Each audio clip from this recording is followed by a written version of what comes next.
Hola a todos, muy buenos días, bienvenidos a serenitymarkets.com. Les habla José Luis Cárpatos y esta es nuestra tradicional cita con el vídeo de las 4 claves de la semana que ahora termina.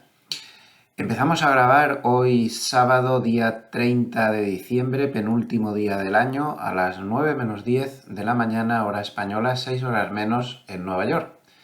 Y como no, pues quiero empezar el vídeo con una felicitación para el año 2024, para que sea un feliz año 2024 para todos ustedes, que ya saben que para mí son mi segunda familia, son el gran motivo por el que me levanto todos los días muy temprano, todos los días, sábados y domingos también. Me levanto muy temprano para intentar aportar humildemente un poquito, por si puede servir para los análisis que pueda hacer cada uno. Y de verdad que es una gran suerte tener dos familias, la mía natural y la de todos ustedes, después de tantísimos años, desde 1998, en que empecé a estar en contacto con ustedes. Ya he llovido desde entonces, pues un año más en el que espero que estemos juntos y mientras el cuerpo aguante. Ya saben que no tengo ninguna intención de dejar estos vídeos ni mi actividad. Espero que el cuerpo aguante muchísimos más años. Así que muy feliz año. Les he puesto como imagen de fondo una imagen idealizada. Le he pedido a la inteligencia artificial que me hiciera una imagen idealizada del pueblecito en los Alpes por donde suelo andar. Creo que se ha pasado con la idealización porque no es tan bonito, pero bueno, también se trata de soñar un poco, ¿no? Los sueños es lo último que no nos deben quitar. Sigan soñando cada día, sigan intentando conseguir sus sueños, que al final muchos de ellos se pueden conseguir. Muy feliz 2024. Gracias por estar ahí. Bien, pues vamos a empezar el vídeo. Como siempre, algunas cosillas personales. Por aquí todo bien. Aprovechando estos días más tranquilos para leer mucho. La verdad es que siempre me ha gustado mucho leer, pero últimamente estoy leyendo una barbaridad. No les recomiendo libros porque me los estoy leyendo en francés para practicar el idioma. Imagino que no, que será eso un poco rollo para ustedes. Pero también estoy aprovechando para ver muchas series. Estoy viendo muchas series. Acabo de ver una que me ha gustado muchísimo, 1923. Es una precuela de la famosa serie Yellowstone, que lleva 5 temporadas. Bueno, ya ha terminado con 5 temporadas. Está muy bien. De estas series épicas, ¿no? Se mezcla ya el oeste tardío, el género del oeste tardío con un cazador que anda por las colonias británicas, excolonias británicas y demás, con la cercanía de la recesión del 29. Está muy bien, muy buena serie, me ha gustado muchísimo. Y también, esta me la vi ayer, una película suelta, parece que se llama No mires arriba, es una película ya antigua, es del 2021, pero yo no la había visto, se me había escapado y me gustó muchísimo. Una crítica feroz a ese sistema político penoso que ya saben que a nivel mundial, que ya saben que critico con todas mis fuerzas, y cómo es que no somos capaces de nada. De luego que la crítica es feroz, merece la pena verla para quien no la haya visto. Imagino que la mayoría de ustedes ya la habrán visto. Y también he empezado esta semana, como ven, ha sido una semana de actividad frenética, de descanso, valga ¿no? La combinación de actividad y de descanso. He empezado otra que me está gustando muchísimo. Se llama Berlín y es de la franquicia de la Casa de Papel, esta del asalto a la Casa de la Moneda y tal, que fue magnífica y que nos gustó a casi todos. Pues uno de los personajes, el personaje de Berlín, pues que cuenta uno de sus atracos en la época anterior a lo de la Casa de Papel. está muy bien hecha y me está gustando mucho, aunque solo llevo 2 capítulos. Tiene 8, pero también la recomiendo. Bueno, un poquito de propaganda antes de empezar. Les recuerdo que en Intefi, Escuela de Negocios, tenemos activo el programa para poder sacarse el título oficial reconocido por la CNMV en cumplimiento del MiFID II de asesor financiero internacional. Ya saben que es obligatorio tener este título para poder eh, ejercer. Y nosotros lo que hacemos, lo que hago yo personalmente, porque este curso lo doy yo personalmente, es preparar para que se pueda aprobar el examen. Lo vengo a decir porque empezamos las clases en octubre, pero bueno, vamos aún que no hemos dado ni una cuarta parte aún del temario, no vamos a empezar las clases hasta después de Navidades a retomarlas y aún es tiempo de reengancharse para el que no quiera esperar tanto porque el programa termina el mes de mayo. Aún se pueden reenganchar y aprovechar para sacarse el examen. Más o menos nos están aprobando la mayoría de alumnos. O sea, creo que estamos haciendo ahí un trabajo duro, pero con el estudio funciona. Y también recordar que hemos estado de descanso con los vídeos, los he intentado poner todos para que hubiera una información, pero sí hemos estado de descanso las actualizaciones de Serenity Markets, pero volverán ya con completa normalidad a partir del martes día 2. Recuerden que el día 1 es festivo. Recuerdo también que si entra en internet en Gloversia con V, gloversia.com, pueden acceder a la EAFI de la que soy socio. Somos 3 socios, Gloversia Capital EAF, inscrita en la Comisión Nacional del Mercado de Valores, con el número así de cabeza creo que es el 168, y donde ya saben que estamos desarrollando un programa de sistema con opciones y con el asesoramiento de dos grandes de las opciones a nivel europeo, que bueno, pues la verdad es que nos hace bastante ilusión poder ofrecerlo y actualizo cómo han terminado los dos sistemas el 2023 en lo que se refiere ya a real, o sea, con dinero de los clientes y todas estas cosas.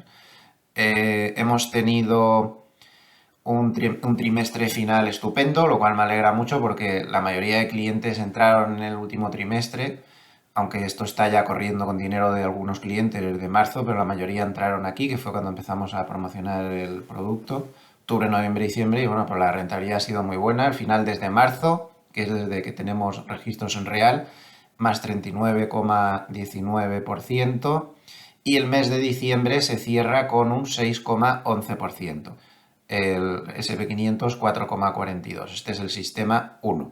Recuerdo que tienen rentabilidades muy altas, pero también tienen drawdown fuertes. Por ejemplo, aquí ven el mes de junio tuvo un menos 10, pero también en marzo fue un más 14. Este trimestre ya han visto, en fin, ya lo hemos comentado. Y el segundo sistema, que ya ha empezado en tiempo real con el dinero de clientes en diciembre, pues ha tenido un primer buen mes con un más 5,21%. Mientras que el SP500 pues ha sacado un 4,42%. Entonces al final el primer sistema que, aunque le faltarían 2 meses, perdón, pues prácticamente ha doblado la rentabilidad del SP500. Y como ya he dicho en bastantes ocasiones, lo más interesante es la combinación entre las dos estrategias porque son muy complementarias, de hecho están pensadas así. Por ejemplo, la estrategia 1 tiene... Aquí lo que importa son los drawdown al final, ¿no? Desde el año 2019 hasta el año 23, aquí hay una parte en backtesting, otra parte en real, nos daría que la primera estrategia tiene un primer peor mes de un menos 11 casi y un segundo peor mes de un menos 11 también. Y la segunda estrategia tiene un primer peor mes del 14 y un segundo peor mes del 4. Ya tiene rentabilidades muy importantes, 38, 62, 30, 14 en promedio y claro, los drawdowns son duros. Pero si se combinan ambas, 50% en una y 50% en dos, las cifras que nos salen, recuerdo que cifras pasadas no presuponen cifras futuras, pero bueno, es lo que tenemos para poder hacer algunos cálculos. Fíjense que ya baja el primer peor mes al 4,4. Mucha diferencia con si tomamos las estrategias individualmente. Y el segundo mes baja al 3,42. Y sin embargo, la rentabilidad pues tampoco es que se estropee mucho, que digamos. Entonces, a priori parece que lo ideal sería la combinación de ambas. Y también recordar que estas estrategias tienen una capacidad máxima de dinero. En cuanto se llegue, pues habrá que pararlas, porque si no, no podemos entrar con un volumen excesivo para poder ejecutarlas como Dios manda. También recuerdo que en Gloversia estamos preparando cosas inmobiliarias para ofrecer también a clientes con cantidades de dinero moderadas, que no sea demasiado dinero. Pronto lo iremos comentando. Nos vamos al mercado.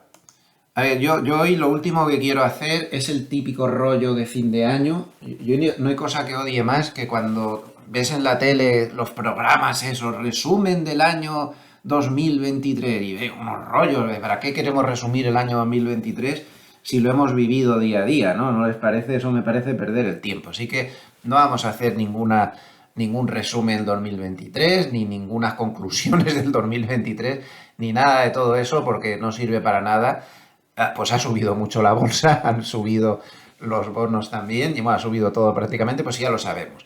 Lo que tenemos que ver es, ¿y ahora qué? ¿Y ahora qué?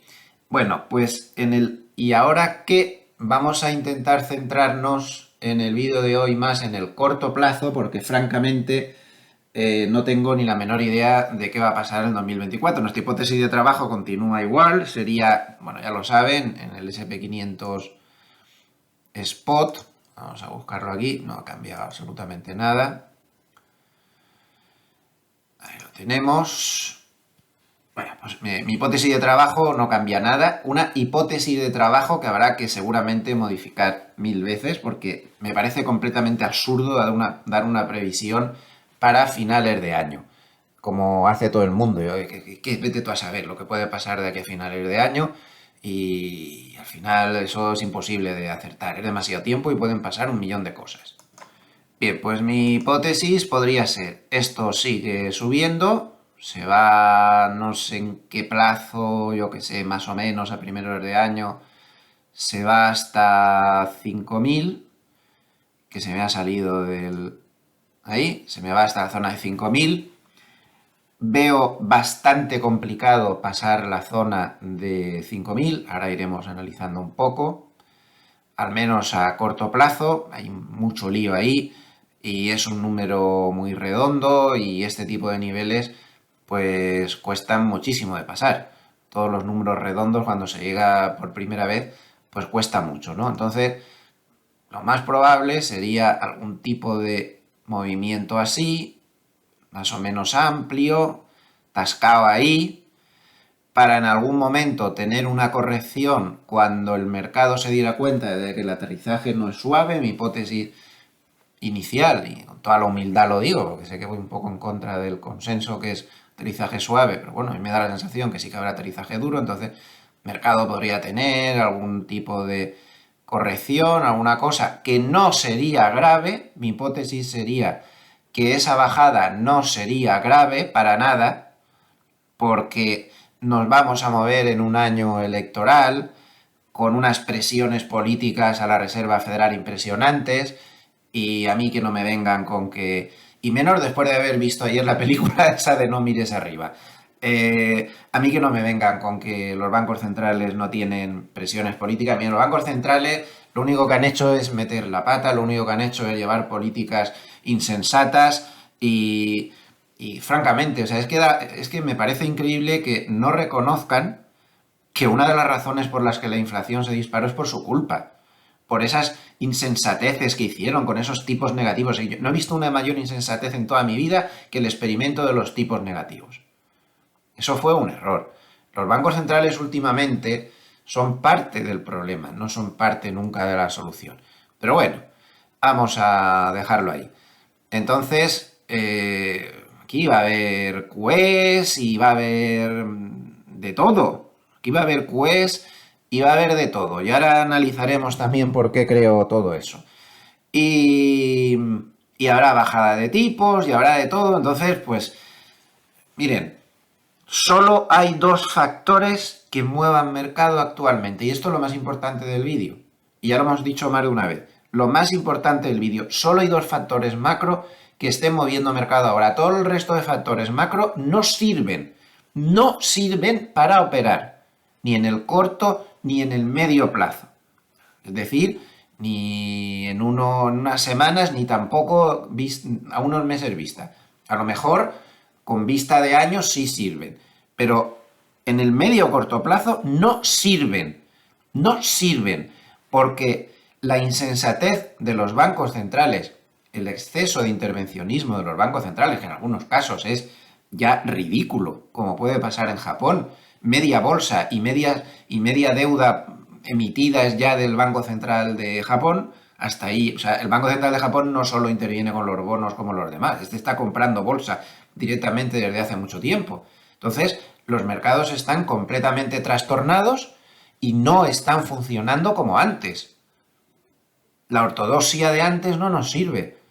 Y yo creo que eso es la razón por la cual muchos analistas muy buenos y muy brillantes de Estados Unidos están últimamente muy incómodos. Lo decía el otro día con Hartnett, al que se le nota mucho la incomodidad. Por cierto, hoy no hay paper de Hartnett, está de vacaciones, porque siguen, bajo mi modestísimo punto de vista, que yo no soy nadie para decir eso, pero bajo mi modesto punto de vista, yo creo que están intentando analizar el mercado como se ha analizado siempre y ha funcionado bien, pero es que el mercado ya no se comporta así. El mercado se ha convertido en un drogadicto. En un drogadicto que cuando no le dan su dosis de liquidez, cae o se estanca. Cae o se estanca. Y cuando le dan su dosis de liquidez, sube. Y ya está.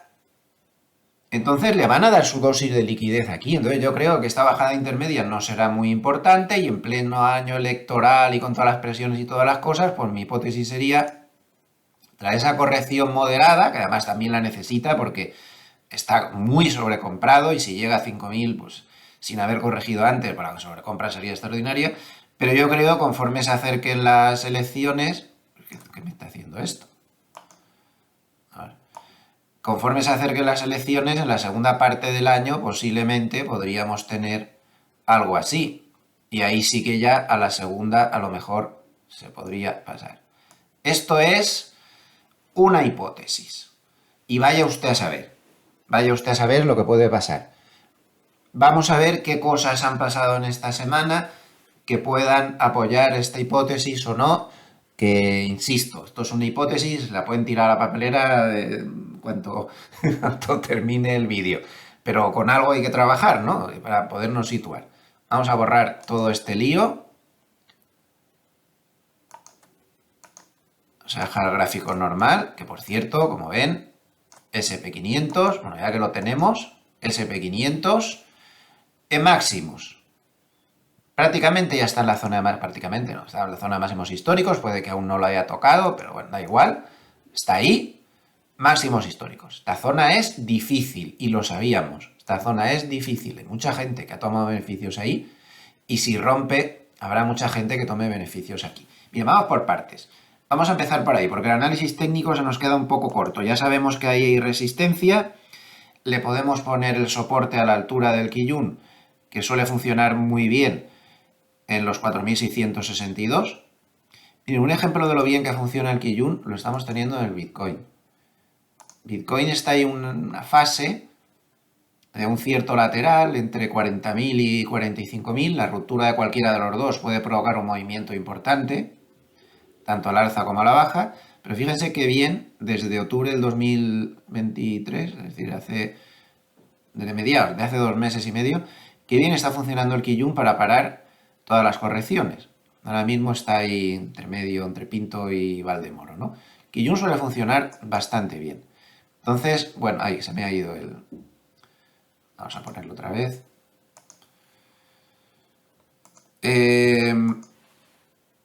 Kijun siempre hay que considerarlo como un soporte de referencia en 4.668 y el soporte de verdad, el soporte fuerte, pues estaría a la altura del pico anterior, 4.600. Mientras no rompa eso, aquí realmente no ha pasado nada. Además, si calculamos los retrocesos de Fibonacci de todo este tramo tan violento de subida, que tarde o temprano pues tendrá que corregirse, pues tenemos que un simple 38,2% lo llevaría a 4.500.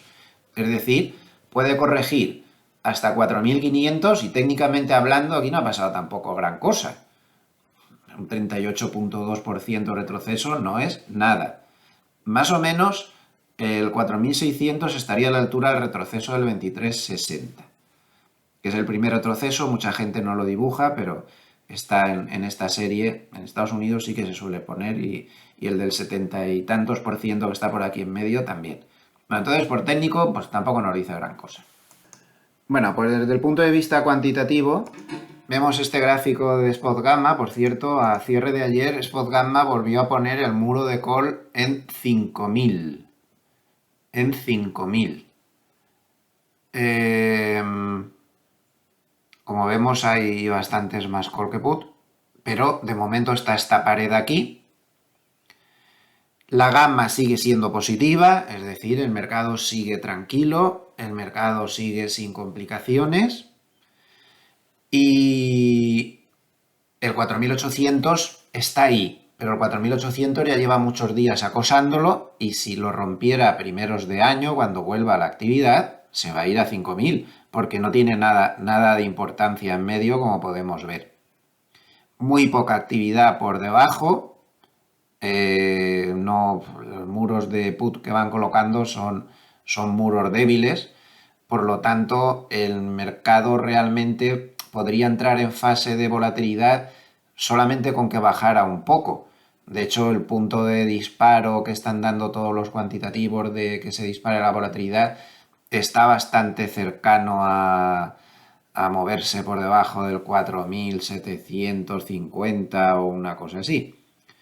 Esta sería la estructura cuantitativa que nos precisa bastante más cómo están las cosas. Curiosamente, si nos fuéramos al siguiente vencimiento, veríamos que aquí en 5000 hay poca cosa. Y esto es lo que preocupa a los cuantitativos. Lo que les preocupa es que hay un vencimiento el día 19 de enero gigantesco de call. Hay muchísimas posiciones call ahí, una cosa exagerada. Había preparado un gráfico, pero no sé por qué motivo se me ha borrado, no lo puedo poner visualmente, pero bueno, es impresionante y muy por encima de lo normal, esa cantidad de call que hay ahí que van a vencer. Bien, si la gente tiene comprada una posición enorme en call, ¿qué pasa? Que los creadores de mercado lo que están es vendidos de calls, porque les tienen que dar la posición contraria. Entonces, ¿qué pasa? Que un creador de mercado no tiene ninguna intención de tener una cantidad enorme de call vendidos, es decir, una posición bajista. ¿Qué hacen en cuanto toman esas posiciones tan grandes los creadores de mercado? Compran el subyacente, compran el SP500 como cobertura. ¿De acuerdo? Qué malo soy yo dibujando con estas cosas. Compra el SP500 como cobertura. Están cortos de call, es decir, están bajistas, y como cobertura compran el SP500. Ahora, ¿qué pasa? Que todo esto va a vencer. Entonces, como todo eso va a vencer, tienen que cerrar las coberturas, porque su posición va a desaparecer. Es decir, tendrán que vender SP500 para cerrar las coberturas.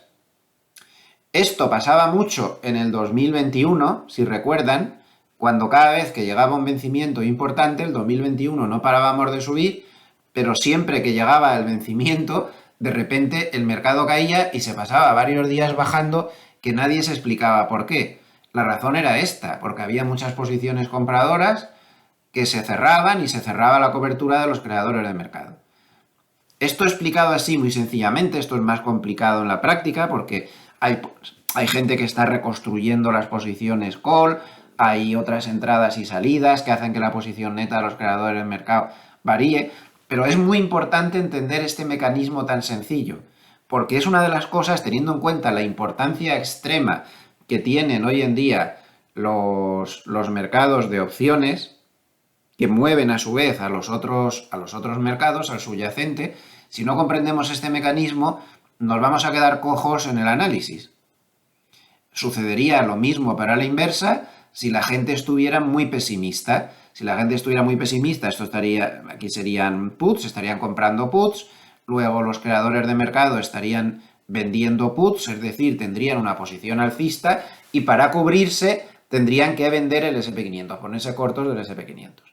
Con lo cual, el momento que desapareciera la posición de puts, tendrían que cerrar la cobertura y cerrar la cobertura en ese caso significaría comprar el SP500. Entonces, en medio de una tendencia bajista, podrías tener ahí subidas provocadas por esas compras por cierre de cobertura. Este es un mecanismo básico, ¿vale? Esto hay que tenerlo muy en cuenta siempre.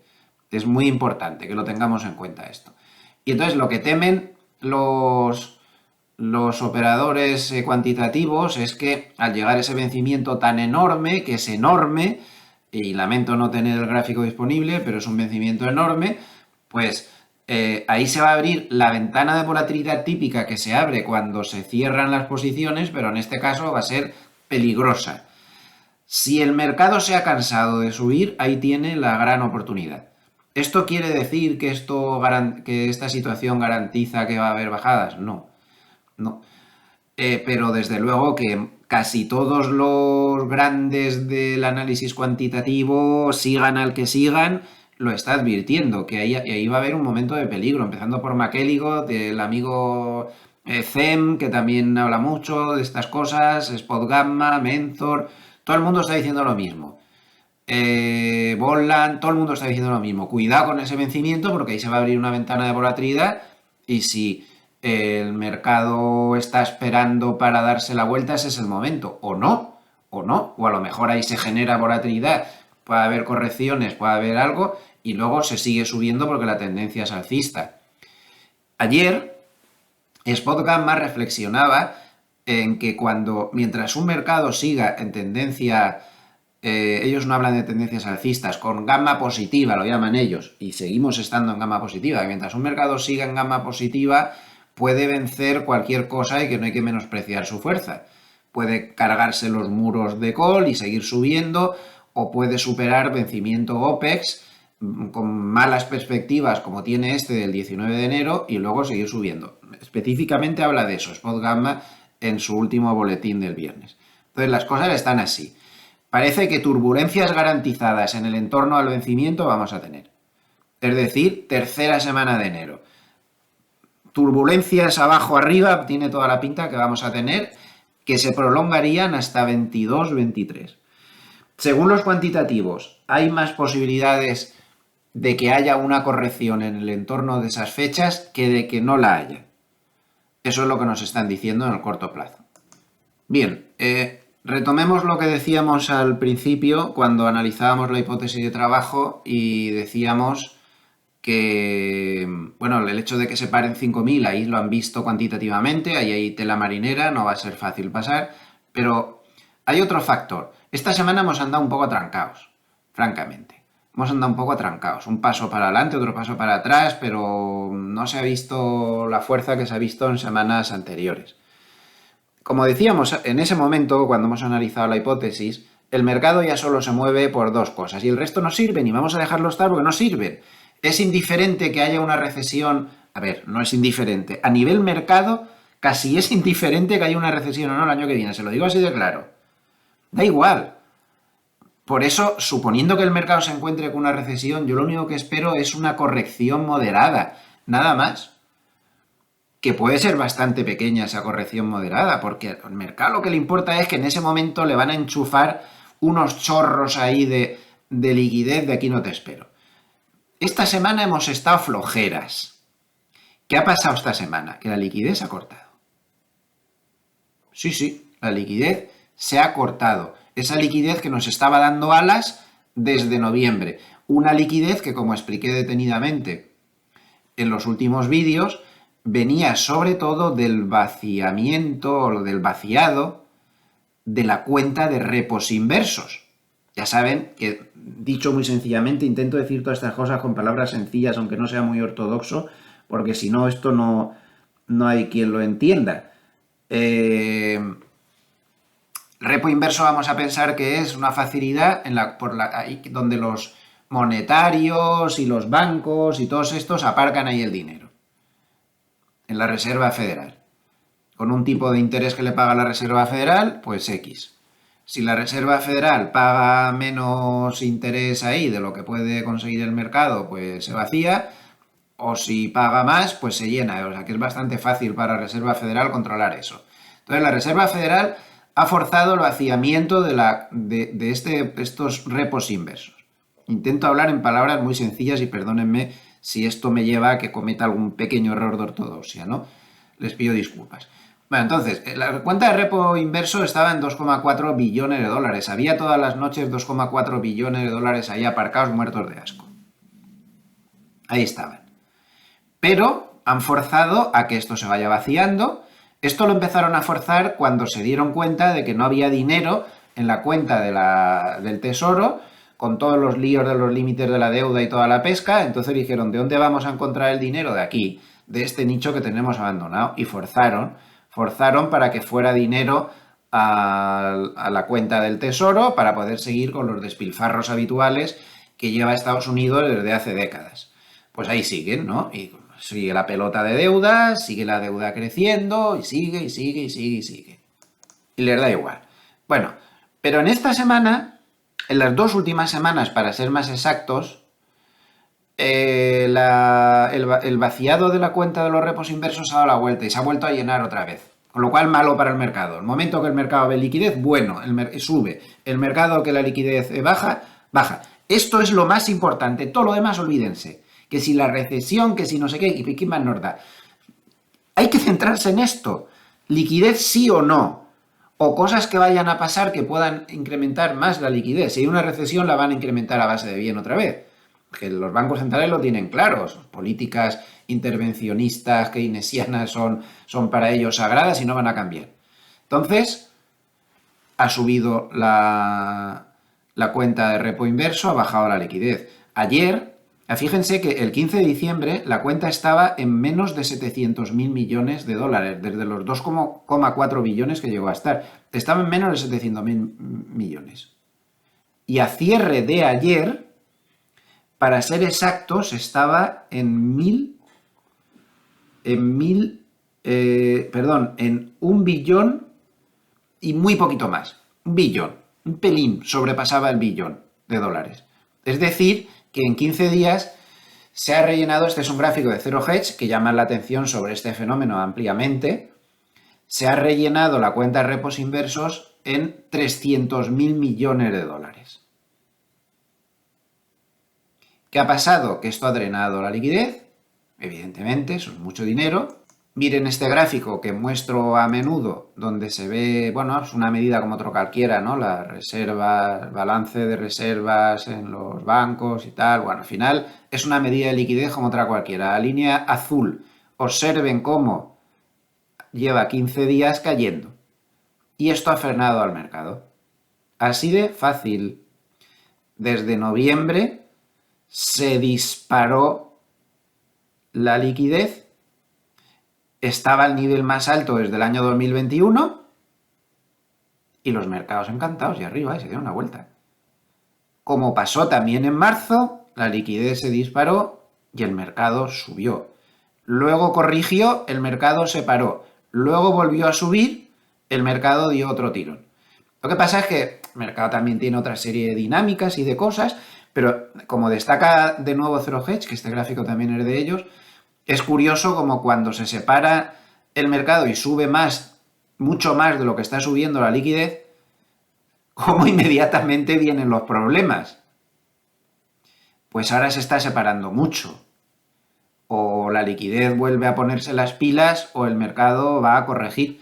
Porque este factor sí es bastante exacto. Porque es la obsesión del mercado yonki. Entonces, esto es lo que nos tenemos que centrar. ¿Qué va a pasar con los tipos de interés? Tema número 1. Yonki para los mercados yonki, esto es fundamental. Y con la liquidez, que es una derivada del primero. Y todo lo demás sobra.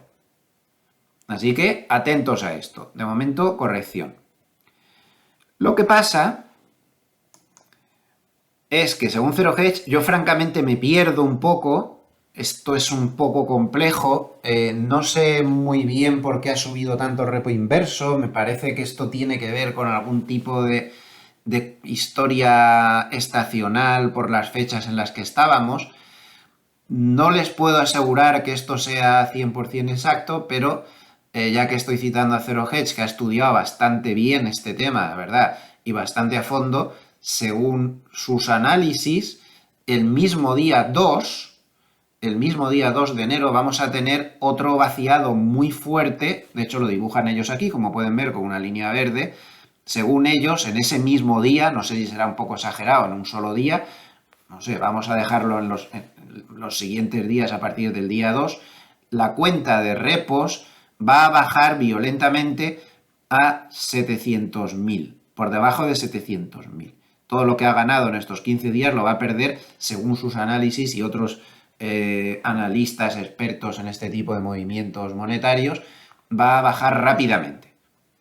Es decir, que aunque vamos a tener turbulencias en la semana del 15 de enero en adelante, ojo esa semana, puede ser que tengamos los 15 primeros días de enero favorables, no sé, puede haber otra cosa que se superponga, pero a priori vamos a tener como favorable que va a entrar otra vez la liquidez a mansalva gracias a este vaciamiento acelerado de la cuenta de repos.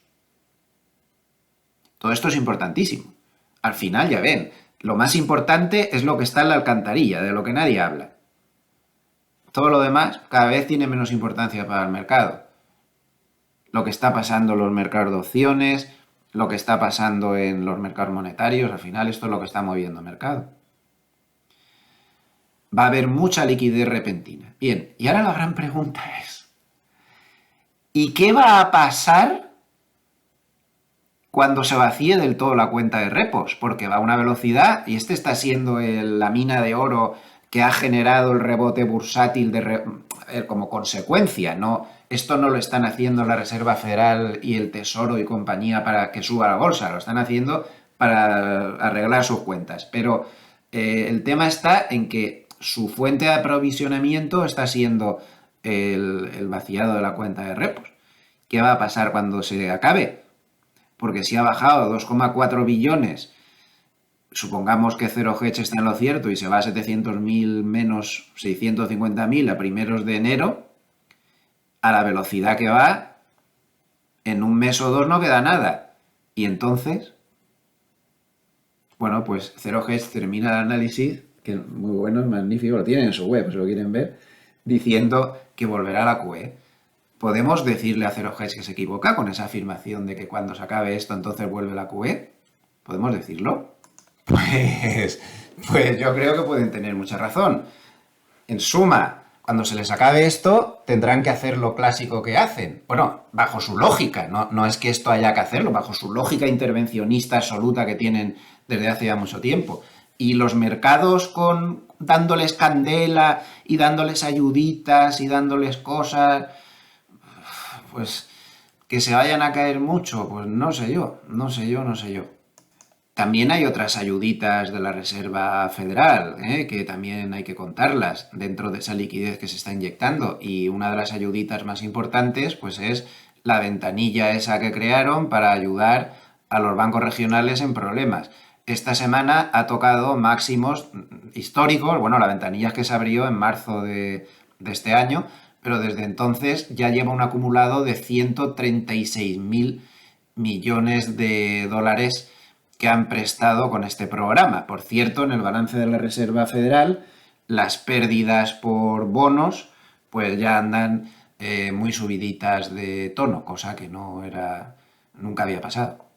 Unos bancos regionales que siguen con muchos problemas. Observen este gráfico en el que se ve en rojo el nivel de activos de los nivel de depósitos de los bancos regionales, que no para de bajar. ¿Y quién se está beneficiando? Los grandes bancos, que es la línea verde. La línea azul es la banca... sería la banca mediana, entiendo. No, es otra medida que toman ellos, nada, ni caso. La línea roja sería la banca pequeña, la línea verde, la banca grande. Le está quitando los depósitos a los bancos regionales, porque el depositante considera que están más seguros allí en los bancos grandes. En suma, los bancos regionales, a pesar de la ventanilla, siguen teniendo unos problemas que podrían aparecer en cualquier momento otra vez. No, su crisis no está cerrada ni muchísimo menos. Sigamos avanzando. Dos cosas más a favor del mercado. La primera, los hedge funds siguen obstinadamente en seguir cortos en el SP500 acumulando pérdidas. Como pueden ver en la semana, de nuevo se mantienen claramente cortos, ya con un saldo corto bastante notable. Según ellos, esto está llegando a su fin en la subida. No son muy fiables. Aquí pensaban que también se había llegado al fin de la subida y ya ven todo lo que subió después, antes de bajar. Nunca se sabe con esto. En el 2021, en cambio, en la subida andaban con el paso un poco mejor. En fin, ahí llegaron a estar largos. Cuando estuvieron largos ya en serio se dio la vuelta. Casi están empezando a actuar como indicador contrario. Pero bueno, el hecho es este. Están cortos. Por lo tanto, el estado de sobrecompra teórico del mercado no es de tanta sobrecompra como parece. Y aquí tienen otra muestra de que no hay tanta sobrecompra como parece. Este es el nivel de cortos sobre los 7 magníficos. Es un nivel de cortos bajos, no es muy alto, pero tampoco es muy bajo. En este momento es más importante que desde hace bastantes meses. Tampoco hay tanta sobrecompra. Es que los 7 magníficos han subido y es un disparate. Según cómo se mire, es que se nos olvida una cosa, la corrección que tuvieron los 7 magníficos en el 2022, que fue de miedo. Nvidia bajó un 50, Meta bajó un 64, Tesla un 65, todo esto se nos ha olvidado. Amazon un 50, Google un 39, Microsoft un 28, Apple un 26, el SP500 menos 18, el SP500 igual ponderación menos 12. Claro, ¿qué pasa? Si tú bajas... Esto es una cuestión de matemáticas que se nos olvida. Yo veo muchas veces valores que han caído, yo qué sé, te ves el ARC este famoso que ha caído el 95% y entonces ahora te dicen, no, pero es que en los últimos 6 meses ha subido el 20%, pero vamos a ver, vamos a ver. Si tú tenías... Es que esto es... Parece de párvulos que tengamos que decir estas cosas, pero... A ver, si tú tenías $1.000 y esta buena gente te ha hecho perder el 90%, te quedan $100, ¿no? Te quedan $100. Entonces, si tú ahora presumes de que has subido, ya no el 20, el 50, es que, mire usted, yo ahora tengo en la mano $150.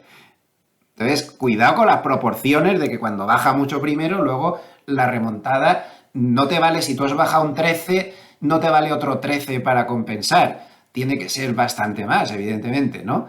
Entonces, claro, después de estas bajadas tan fuertes, luego hemos tenido en el 2023, ahí sí, subidas, que están reflejadas en el histograma, sería la parte azul, pero lo importante es el combinado que queda después del palo del 2022 y de la subida del 2023. Al final tendríamos un Meta con un 5, un Tesla que seguiría perdiendo un 29, un Amazon que seguiría bajando un 9, un Google un 4, Microsoft ya sí, estos son los mejores, más 14, Apple más 10, y el SP500 pues estaría un 3%.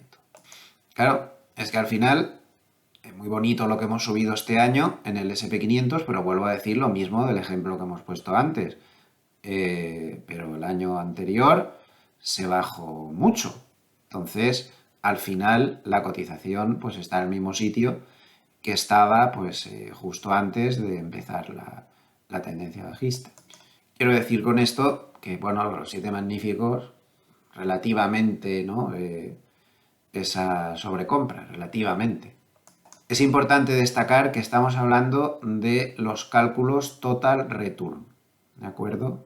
O sea, aquí estamos contando los dividendos. Y al final, pues hemos terminado un año 2023 con la amplitud pues un poquito coja, porque fíjense este gráfico que interesante, es un gráfico de eToro en el cual vemos el tanto por ciento de valores que lo han hecho peor que el SP500. Desde el año 2000 nunca había habido tantos valores haciéndolo peor que su propio índice. en el SP500, 72%, nada menos. Amplitud al final ha terminado flojeras, a pesar de las fuertes subidas finales que ha habido, ya un poco más generalizadas. Antes hemos hablado de los hedge funds en el SP500, pero miren los bonos. O sea, están perdiendo lo que no está escrito en los libros. Toda esta caída de rentabilidades, que ha sido subida de los bonos, pues lo han perdido. Están perdiendo mucho. Y es más, están aumentando los cortos porque posiblemente piensan que no va a pasar de aquí la mejora de los bonos. El número de cortos es extraordinario, pero claro, muy fiables no son. Que están perdiendo mucho. Aquí ganaron mucho con sus cortos, subiendo las rentabilidades, pero no han sabido reaccionar a tiempo, no han cerrado las posiciones y están pues perdiendo una buena parte de lo que habían ganado con toda esta caída de rentabilidades actual y la subida de las cotizaciones. Ha sido un hecho muy destacado durante la semana, una de las claves de la semana, pues que finalmente, como ven ahí en este gráfico, el 4% de rentabilidad, que era una gran zona de soporte, más o menos en este entorno, pues se ha roto, ahora actuará de resistencia y la rentabilidad pues se ha acercado ya al 3,70 y tantos por ciento. Y no hay soportes demasiado claros de rentabilidad hasta un poco más abajo. Esto es fundamental. Lo que hagan los bonos para las bolsas va a ser absolutamente fundamental. Tenemos que seguir vigilándolo bien. Aquí tienen, ya que hemos hablado de los 7 magníficos, cómo queda la cosa finalmente. Los 7 magníficos sería esta línea de aquí lila. Y los otros 493, pues sería esta línea de aquí abajo, que es mucho menor. El SP500 índice, pues la línea amarilla, compensando esto con esto. Bien, sigamos con nuestra hipótesis de trabajo. Una de las razones por las cuales yo creo, francamente, que la corrección intermedia no sería muy fuerte porque la Reserva Federal, y dado su intervencionismo habitual, se va a asustar o va a tener las manos libres o va a tener un factor clave a su favor para poder ser más laxo y puede que lo que le pasó a Powell, ese cambio repentino, ¿no? Pues tenga mucho que ver con eso. Pues yo creo que es porque la Reserva Federal sabe que la inflación va a seguir moderándose. La inflación yo dudo mucho que vaya a ser un problema, salvo que pase algo que ahora mismo pues, no está previsto, como podría ser que sin una internacionalización del conflicto que hay ahora mismo en Oriente Medio o algo así, cosas así. Pero si no pasa nada, la inflación va a bajar. Eso lo sabe la Reserva Federal y eso no va a ser un problema para los mercados. Lo que pasa es que puede que sea una bajada falsa, enmascarada. ¿Por qué? Pues vuelvo a repetir lo que siempre digo. Pues porque el índice un poco absurdo que usan para medir el precio de la vivienda, de los alquileres y de todo, en el IPC, que es prácticamente el 40% de la inflación subyacente, es eso, el precio de la vivienda, pues es la línea roja, el famoso shelter que ellos dicen. El tema está en que, como pueden ver, hay aproximadamente año y medio de desfase entre lo que hace la vivienda de verdad y en lo que dice la medida que ellos usan para el IPC de la vivienda. Entonces, como pueden ver, los precios dentro de todo el sector inmobiliario se dispararon aquí a partir del 2021, pero este índice shelter realmente no empezó a subir en serio hasta el año 2022. De hecho, le costó muchos meses ni siquiera empezar a subir, va con mucho desfase. O lo que fue espectacular es que cuando estos precios inmobiliarios se desplomaron desde casi primeros del 2022, el primer trimestre del 2022, el shelter no reaccionó pues hasta el año y medio, hasta bien entrado el 2023. Entonces, aunque ahora los precios inmobiliarios están empezando a subir otra vez, desde hace, esto es proyección, los precios inmobiliarios están subiendo desde hace 6 meses. Le queda un año al shelter a esto, a los precios inmobiliarios que ellos reflejan en el IPC, para empezar a subir, si es que siguen subiendo. Entonces, aquí se hace una proyección, esto es una proyección de Goldman, ellos creen que los precios inmobiliarios van a seguir subiendo. A partir de aquí todo lo que está punteado sería proyección, no lo sé que se vea mejor. Todo esto sería proyección, pero la proyección que hacen del índice de precios inmobiliario que de verdad se usa para el IPC, miren la proyección que hay, es de que va a seguir bajando durante todo el año 2024. Matemáticamente va a ser así. Eso subiendo los precios de la vivienda, que dan por hecho que van a subir. Pero a pesar de eso, la proyección es que todo el año 2024 el factor inmobiliario esté bajando. Y vuelvo a recordar que estamos hablando aproximadamente del 40% del IPC. Entonces, mucho tendrían que subir el resto de partidas del IPC para que se compensara esto, con el porcentaje tan alto que tiene. Y esto va a permitir que la Reserva Federal pueda sacar pecho, aunque todos sepamos que esto es muy falso y son jueguecitos matemáticos. También ha perjudicado mucho a la inflación el que haya estado subiendo tantos meses en la época en que la inflación estaba mal, mientras los precios reales de la vivienda se desplomaban. También exageró el IPC durante bastante tiempo. Ahora va a pasar lo contrario. Entonces esto va a ser así. Y esto no esperen que Powell analice y diga, bueno, no, pero está bajando por esto. No, no lo va a decir. Van a decir que son maravillosos porque han conseguido doblegar la inflación ellos y no sé qué, y que el dato es real, etcétera, etcétera. Y esto va a ser una baza a favor del mercado, y muy importante. ¿Quién es el único que tiene el poder de fastidiar esto? Parte de precios de alimentos y demás. Pero precios de alimentos, cadena de suministros está mejor. Bueno, este señor, el petróleo. Este es el que tiene el poder de fastidiarlo todo. ¿Y qué le pasa al petróleo? Pues de momento no tiene ninguna intención de fastidiar nada, porque como podemos ver, ha tenido un rebote que se fundamentó. Este sí que estaba por fundamentales. Este rebote fue la reacción a corto plazo de los ataques hutíes estos famosos contra, parece, según dicen los expertos, que financiados por Irán, que empezaron a atacar a todos los petroleros o casi todos los petroleros que pasaban por la zona del Mar Rojo en dirección a Canal de Suez y demás. Pero el problema ha estado esta semana, como ven, esta semana el petróleo ha bajado con mucha fuerza, en que las grandes navieras poco a poco han ido diciendo que iban a volver a retomar la ruta con ataques de los hutíes estos o sin ataques, y que iban a volver a pasar por el Mar Rojo, iban a volver a pasar por el Canal de Suez y a ahorrarse, pues, dar toda la vuelta. Claro, estamos hablando de que una cosa es meterse por aquí y llegar, por ejemplo, al mercado europeo, y otra cosa es que si por ahí no puedes pasar, tienes que dar toda la vuelta por Cabo de Buena Esperanza y meterte por aquí. Entonces, una cantidad de días perdidos, y eso tiene un coste tremendo. Entonces, las navieras, de hecho, han subido los sueldos de manera notable a los marineros para que acepten el pasar por ahí a pesar del peligro de todos estos ataques y de todas estas historias. Además, ya saben que Estados Unidos, pues, está tomando medidas militares, está intentando formar una coalición para defender la zona. Todo esto ha tranquilizado al mercado, con razón o sin ella, pero lo ha tranquilizado. Y además, desde el punto de vista técnico, el petróleo se ha tragado literalmente la resistencia de la media de 200. Entonces, no parece que por aquí venga ningún peligro de momento. Solamente una fuerte subida del petróleo podría poner en duda los escenarios favorables respecto a la inflación.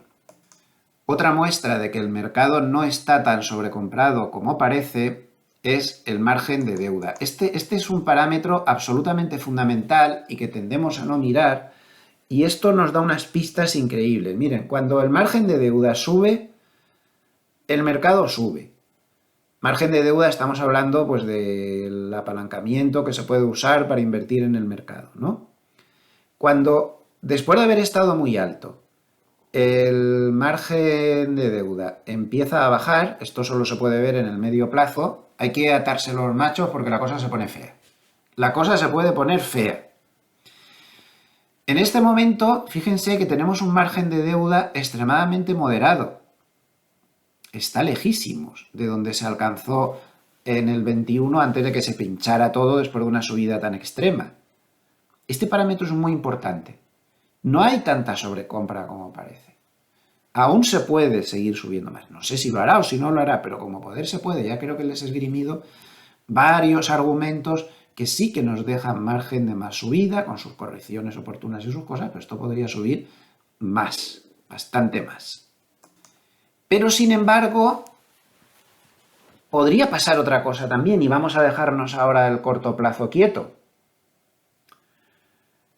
Esta semana, el día 28, participé en el especial fin de año que hizo mi buen amigo Héctor Chamizo en su canal de Twitch y tuve la suerte de que a mí me tocó junto con Pablo Gil.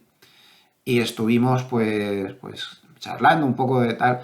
Y Pablo decía una cosa bastante interesante y que yo estoy bastante de acuerdo. Él decía que en el corto plazo corto medio, se podía seguir subiendo más, eso era difícil de saber, pero que a lo mejor los precios actuales para el largo plazo pues son caros, no es el momento ideal para posicionarse para el largo plazo. Pues es muy posible que sea así, ¿no? Entonces, quería mostrarles este gráfico bastante interesante donde se ve cómo el mercado a veces llega a valoraciones determinadas o a puntos determinados donde no nos damos cuenta, pero lo que estamos iniciando, y las ramas no nos suelen dejar ver el bosque porque hay muchos bandazos, son laterales de muchos años a la vista. Y hay un parámetro que mide eso bastante bien, que es la exposición en bolsa de los hogares. Los hogares ya no son tan sentimiento contrario, ¿no? Porque estamos hablando de que son el 40% de Wall Street ahora mismo los hogares. Es el agente más importante que hay. Pero claro, si el agente más importante que hay está sobreexpuesto a la bolsa, claro, la bolsa se queda sin el 40% de su fuente de aprovisionamiento.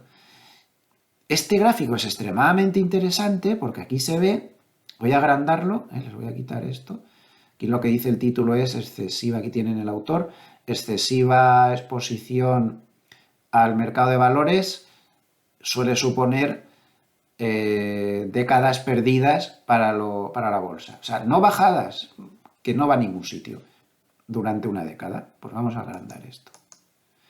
Fíjense, la línea azul es la exposición de los hogares a bolsa. Recuerdo que es el agente más importante ahora mismo en Wall Street, 40% de la bolsa son ellos, como tanto por ciento del total de los activos líquidos disponibles, ¿no?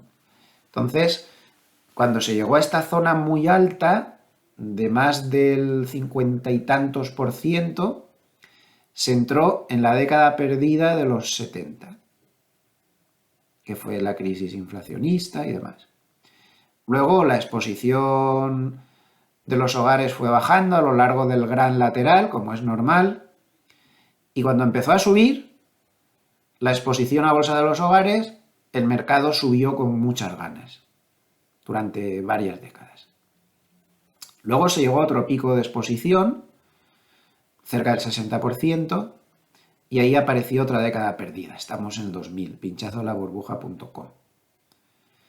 Nunca se sabe, esto es una medida muy de medio plazo, porque aquí ya estabas al nivel anterior donde se había metido ya en el atasco y aquí aún le quedaba un muy buen tramo de subida. O sea, esto hay que manejarlo con la debida precaución y ahora hemos pasado al muy largo plazo, pensando en el muy largo plazo. Entonces, ahora hemos llegado a niveles de exposición máximos. Los mismos que se vieron en el 2000. Y esto viene desde la Segunda Guerra Mundial prácticamente, desde el 50. La Guerra Mundial terminó en el 45. Nunca habían llegado a estar tan expuestos a bolsa. Insisto que este es un gráfico de muy largo plazo, ¿eh? Y este pico, aquí estaba hablando del 2021, madre mía, qué despiste. Esto es de los años 80, perdón. Pero esto sí que corresponde al 2021. Entonces el pico viene del 2021. Este es un gráfico que solo se puede interpretar en el largo plazo. ¿Y si en ese pico del 2021 hemos entrado en una década perdida? ¿Y si llega a 5.000, por ejemplo, 5.100, una cosa así, y se para y nos pasamos varios años haciendo esto otra vez o haciendo esto? Pues podría ser. Pero vamos, que esto tiene que interpretarse de una manera prudente, de una manera bastante prudente. Pero ahí lo dejo, como reflexión casi final un poco de esto visto con una perspectiva de más largo plazo. Aquí se llega a una exposición máxima, a principios de los 70, el mercado se atranca, la gente ya no le interesa la bolsa, por lo que el mercado tiene muchas dificultades para salir. A mediados de los 80 empieza a subir la bolsa, esto despierta el interés otra vez de la gente, entra mucho dinero y hay una subida espectacular hasta el año 2000. Ahí empieza ya a decaer el interés porque estaba muy alto, el mercado se atranca y empieza a recuperarse pues en 2009 aproximadamente. Ahí sale del lateral, sigue entrando dinero y ahora hemos tenido otro pico en el 2021 aproximadamente. Sería el resumen. Interesante. Esta exposición demasiado fuerte se ve también, por ejemplo, los administradores de dinero. La asociación, no me he preparado el gráfico, pero la Asociación Nacional de Administradores de Dinero en Estados Unidos publica semanalmente qué nivel de exposición tienen sus asociados en bolsa y ahora mismo tienen el 97%. Es una posición bastante exagerada también. Y ya que estamos hablando del largo plazo, una cosa que me preocupa mucho. Este es un gráfico de la Universidad de Pensilvania y en el gráfico aparece aquí, en esta parte izquierda, los cambios en la población entre 15 y 64 años desde 1990. Entonces, bueno, pues España, por ejemplo, ha crecido, China ha crecido, Estados Unidos, pero mira lo que ha pasado con Japón. Japón es a lo que parecemos condenados casi todas las potencias occidentales, sobre todo en Europa, a ese invierno demográfico. Claro, y cuando entras en el invierno demográfico, miren lo que le pasa al Producto Interior Bruto, al japonés comparado con al norteamericano. El japonés ahora ha tirado un poco, pero tuvo una fase de estancamiento ahí bastante importante que no la vivieron en Estados Unidos. Ese invierno demográfico yo creo que es algo que el mercado está infravalorando y que en el largo plazo yo creo que hay que tenerlo muy en cuenta. Como esta semana no tenemos Hardnet, vamos a dedicar los minutos finales a ver algunas estacionalidades importantes que tenemos en los próximos meses. Para empezar, muy interesante esta tabla que publica la prestigiosa firma Ned Davis, en la cual se ve qué pasa cuando el mercado toca nuevos máximos, cosa que podemos dar prácticamente por hecha. En el SP500 se ha quedado ahí muy cerca, lo podemos dar por tocados. ¿Qué pasa cuando se tocan nuevos máximos después de que pasara por lo menos un año sin tocarlos, como va a ser el caso actual, ¿no? Bueno, pues como vemos, 21 días después de que eso suceda, en un 71,4% de las ocasiones está alcista. Pero lo más interesante es lo que pasa 63 días después, es decir, unos 2 meses y pico después. 3,6% de subida promedio. Y como ven, solo una bajada. En el 2007, porque estábamos camino de una crisis financiera bastante grave. O se estaba gestando ya. El resto de ocasiones siempre se subió a los 2 meses. 92,9% por lo tanto, con un 3,6% de subida promedio, cuando lo normal habría sido en el resto de promedios así, un 1,8%. 126 días después, 78,6% de subida. 252 días después, es decir, un año más o menos después, subida media del 14%, 92,9% de veces al alza. De hecho, la única vez que bajó fue ahí en plena crisis financiera, donde sí que bajó un 8,6%. Creo que es una estacionalidad bastante interesante. Otra estacionalidad a más corto plazo, y perdón que no cite al autor, pero no me acuerdo, quería que estaba la marca de agua por ahí y no está, pido disculpas. Porcentajes estacionales desde el año 2000, en la semana de Navidades. Bueno, todo esto ya está pasado, pero vámonos a la estacionalidad a partir de Año Nuevo. El día 1 están cerrados los mercados, pero tenemos la estacionalidad del primer día del año. El SP500 no tiene una estacionalidad clara, 57,1% de periodos al alza, de años al alza. El día 3 tampoco, 52,4%, el día 4 tiene un poco más, pero como vemos no es nada definitivo. Esta tabla la quería enseñar porque he visto por ahí algunos comentarios en Estados Unidos de analistas norteamericanos que decían que había una estacionalidad muy fuerte en esos días. No es así. Suelen ser días más o menos normales. Puede subirse o puede que no.